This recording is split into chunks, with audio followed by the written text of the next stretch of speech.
Price Lord brothers and sisters, கர்த்தர் ஸ்தோத்திரம். இன்றைய நாளின் இந்த வார்த்தை உங்களோடு பகிர்ந்து கொள்வதற்காக நான் மகிழ்ச்சி அடைகிறேன். இதன் மூலம் தேவநாமம் மகிமைப்படுவதாக.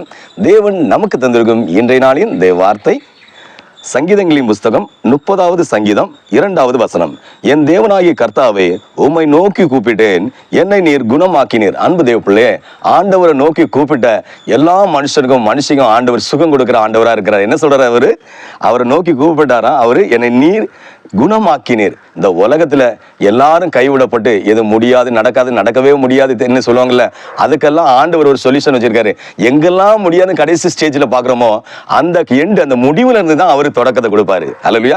இந்த நாட்களில் இந்த செய்தியை பார்த்து கேட்கிற உங்களுடைய வாழ்க்கையில எப்பேற்பட்ட கொடூரமான வியாதிகளா இருந்தாலும், போராட்டங்களா இருந்தாலும், நீங்க என்ன நினைக்கிறீங்க, நீங்க இருக்கிற இடத்துல அதிகாலையில் எந்திரிச்சு ஆண்டவர் சமூகத்துல, ஏசப்பா உம்மால் கூடாத காரியம் ஒன்றுமே இல்லைன்னு சொன்னீங்க, ஏசப்பா என்னை நீர் குணமாக்கினீர் நீ சொல்லிடுறீங்க, ஏசப்பா அந்த வார்த்தையின்படி என்ன குணமாக்குங்க ஆண்டவரே சொன்னீங்கன்னா, ஆண்டவர் 100க்கு 100 உங்களுக்கு விடுதலை கொடுக்க வல்லவரா இருக்கிறார். தேவ பிள்ளைகளை, நீங்க எதுக்குமே கவலைப்பட வேண்டாம். ஹல்லேலூயா. ஒரு வசனத்தை பாருங்க, ஆண்டவர் எரேமியா 30:17 அதிகாரம் சொல்லிருக்கு, நான் உனக்கு ஆரோக்கியம் வர பண்ணி உன் காயங்களை ஆற்றுவேன். ஹல்லேலூயா. எப்பேற்பட்ட காரியத்துக்கும் ஆரோக்கியம் வர பண்ணணும்னா நம்மளால முடியாது. ஹல்லேலூயா. நமக்கு ஒரு லிமிட் தான் இருக்கு, ஒரு எல்க, ஒரு எண்டு. அதுக்கு பிறகு இது முடியாது, நடக்காதுன்னு சொல்லி முடிவு கட்டிடுவாங்க. ஆனா கடவுள் நினைக்கிறது எல்லா கஷ்டப்புலையும், நீங்க இந்த செய்தியில என்ன சூழ்நிலையில கேட்டிருக்கீங்கன்னு எனக்கு தெரியாது, ஒரு வியாதியோ போராட்டங்களோ பிரச்சனையோ பிசாசுபடியோ ஏதோ ஒரு காரியத்தை நீங்க மாட்டியிருந்தாலும் எல்லாவற்றுக்கும் ஒரு முடிவு உண்டு. ஹல்லேலூயா. ஏன்னா முடிவு என்ன செய்யணும், ஆண்டவர் சமூகத்துல அந்த எல்கையில வரும்போது ஆண்டவர் உங்களுக்கு குணமாக்க வல்லவரா இருக்கிறார். எப்பேற்பட்ட வியாதியா இருந்தாலும் நீங்க ஐயோ என்னால, என் ஃப்ரெண்டு மாதிரிலாம் ஒழுங்கா அவங்க காரியங்களாம் செய்யறாங்க, ஆனா என்னால மட்டும் முடியலையே, என்ன என் காரியத்துல மட்டும் நான் அடுத்த ஸ்டெப்பு கால் வைக்க முடியலே, அப்படி கலங்காதீங்க ஒருபோதும். ஏன்னா முடியாது, நடக்கவே நடக்காது, கூடாத காரியம் சொல்லதெல்லாம் இந்த உலக மனுஷனுக்கு என்னன்னா, நம்மள ஃபெய்த், நம்ம விசுவாசத்தை குறைஞ்ச எப்படின்னா நம்மள அற்பமா எண்ணி இதெல்லாம் தேராதுன்னு கட் பண்ணி வருவாங்க. ஏன்னா இவங்க எல்லாம் ஒரு வியாதி பிடிச்சவங்க, இல்ல இது படிக்காத ஸ்டூடெண்ட்ஸ் சொல்லுவாங்க. அதே மாதிரி நம்மள அற்பமா நினைப்பாங்க. ஆனா ஆண்டவர் அற்பமா நினைக்கிறவங்கள தான் அற்புதமா நினைப்பாரு. ஹல்லேலூயா. ஒரு ஆள் இருந்தார் பாத்தீங்க, இந்த பல்ப், இந்த கரண்ட் எல்லாம் கண்டுபிடிச்ச ஒரு மனிதன். அந்த மனுஷனை ஸ்கூல் டீச்சர்ஸ் வரையில சொன்னாங்களா, அந்த பையன் ஒரு லெட்டர் அனுப்பி கொடுத்து இதை வீட்டுல கொண்டு கொடுங்க. அந்த அம்மா எடுத்து வாசிக்கிறாங்க. அவங்க சொல்றாங்க, இந்த பையன் இந்த ஸ்கூல் படிப்புகளை எதுக்கு தேராத உதவாத வேஸ்ட் அப்படின்னு சொல்றாங்க.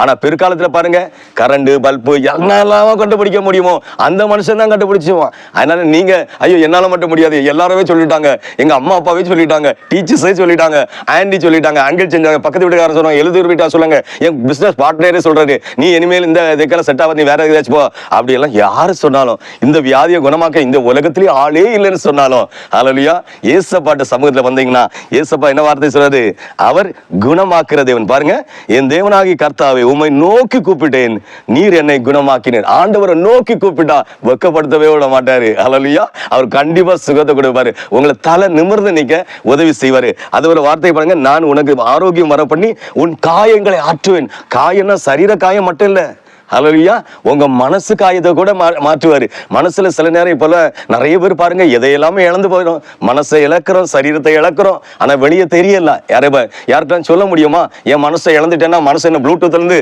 அப்படி மிக்சிங் பாயிற மாதிரி செல் டு செல் அப்படி போகுது இல்ல. அதே மாதிரி எத்தனை பேர் மனசை இழந்து போயிருக்கிறீங்க, எத்தனை பேர் சரீரத்தை இழந்து போயிருக்கிறீங்க, இதெல்லாம் வெளியே சொல்ல முடியுமா? ஹல்லேலூயா. ஆனா கடவுள் பார்த்துட்டே இருக்கிற தேவப்பிள்ளையே, அதனால நீங்க எதை இழந்திருந்தாலும் உங்க மனநிலையை ஆண்டவர் கிளியர் படுத்துவாரு, சுத்தமாக்குவாரு. உங்க மனசுல உள்ள எல்லா காரியத்தை மாற்றி உங்களை புது விதமா நடத்த போறாரு. நீங்க அற்பமா என்ன பண்றீங்களா, உங்களை அற்புதம் செய்ய போறாரு. பாருங்க, உங்களை ஆரோக்கியத்தை வர பண்ணி, உங்க சிந்தனைக்கு ஆரோக்கியம், உங்க சரீரத்துக்கு மனசுக்கு ஆரோக்கியத்தை வர பண்ணி உங்களை ஒரு புதிய பொலிவாட்டு. இப்ப இந்த மனுஷனா, இந்த மனுஷன், இந்த பிள்ளையா இவ்வளவு ஃப்ரெஷ்ஷா இருக்கிறாங்க சொல்லுவாங்கல்ல. முந்தி போனா என்ன சொல்லுவாங்க, இது ஒரு செத்த கோழி போல இருக்கு, என்ன இருந்தாலும் தேர எப்ப பார்த்தா செத்து போனது மாதிரியே இருக்கு. அப்படி கூட யாரும் சொல்லியிருந்தாலும் இனி உங்களை அப்படிப்பட்டவங்கள பார்க்கவே முடியாது. ஏன்னா ஆண்டவர் எப்படிப்பட்ட அழகரா இருக்கிறாரு, உங்க சிங்க குட்டிகளை போல மாத்த போகிறாரு. ஹல்லேலூயா.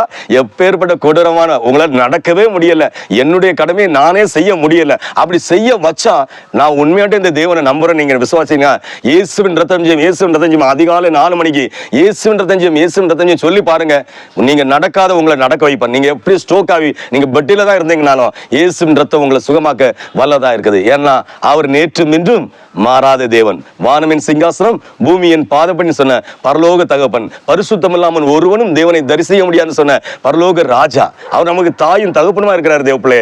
அதனால அவர் சமூகத்தில் ஜெபிக்கிறவங்களுடைய வாழ்க்கையில ஆண்டவர் அற்புதங்களை செய்வாரு, நல்ல ஒரு சுகத்தை கொடுப்பாரு, மன மாற்றத்தை கொடுப்பாரு. சிந்தனை உள்ள கேடான விருத்தி கட்ட சிந்தனை சொல்லுவாங்களே, சாக்கடையான சிந்தனைகளை இதை நினைக்காம முடியாது சொல்லுவாங்களே, அதெல்லாம் மாற்றி கொடுப்பாரு. இங்க எதுக்கும் கவலைப்படாதீங்க, ஆண்டவர் உங்களோடு இருக்கிறார். இனி ஜெபிப்போமா? ஜெபம்.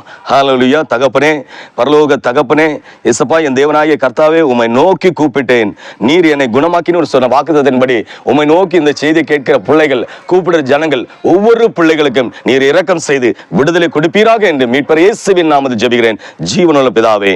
ஆமென், ஆமென், ஆமென். ஹல்லேலூயா, ஹல்லேலூயா.